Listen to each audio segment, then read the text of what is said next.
বন্ধুরা আজকে যাব নাগাল্যান্ডের মধ্যে একটা খুব সুন্দর মন্দির। তো মন্দিরে গিয়ে কি কি করলাম বা কাদের সাথে দেখা হলো বা কতটা এনজয় করলাম, তো সমস্ত কিছু এই ভিডিওর মধ্যে তুলে ধরার চেষ্টা করব।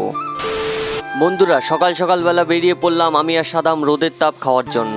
আসলে আমি আর আমার বন্ধু যাচ্ছি একটা লোকের বাড়িতে কিছু ওষুধ দেওয়ার। ওষুধপত্রগুলো দেওয়ার পর আমরা চিন্তা করলাম যে আমরা সেন্টারিং কাজ বা জোগালি কাজ করব, এই পাথরগুলো গুঁড়ো করব, তাহলে আমাদের পয়সা দেবে। এরপরে আমরা আবারও দোকানে চলে আসলাম। তো এখন আবার নতুন করে রেডি হচ্ছি, কারণ এখন যাব আমরা মন্দিরে। প্রায় 1 মাস পর মন্দিরে যাচ্ছি। তো রাস্তা দিয়ে হাঁটতে হাঁটতে অনেক দূর যেতে হবে, প্রায় 1-2 মাস হতে যাচ্ছে। তো আমার ইউটিউব চ্যানেলে কোনো ভিডিও আসছে না, তার জন্য ভাবলাম আজকে একটু অন্যরকম করা যাক। 10 মিনিট মতো হাঁটার পর তো ফাইনালি পৌঁছে গিয়েছি শিব মন্দিরে। ভিতরে এসে দেখি অনেক অনেক মানুষ এসেছে আর পুজোও শুরু হয়ে গিয়েছে। তো আমরা একটু দেরি করে এসেছি। ফাইনালি পুজো শেষ হওয়ার পর তো এখন কপালে তিলক মারার পালা আর হাতে একটু সুতো বাঁধবো, তারপরে শিবের মাথায় জল ঢালবো। বন্ধুরা এই পার্টে এই পর্যন্ত দেখানো হলো। তো পরের পার্ট দেখার জন্য চ্যানেলটাকে একটু সাবস্ক্রাইব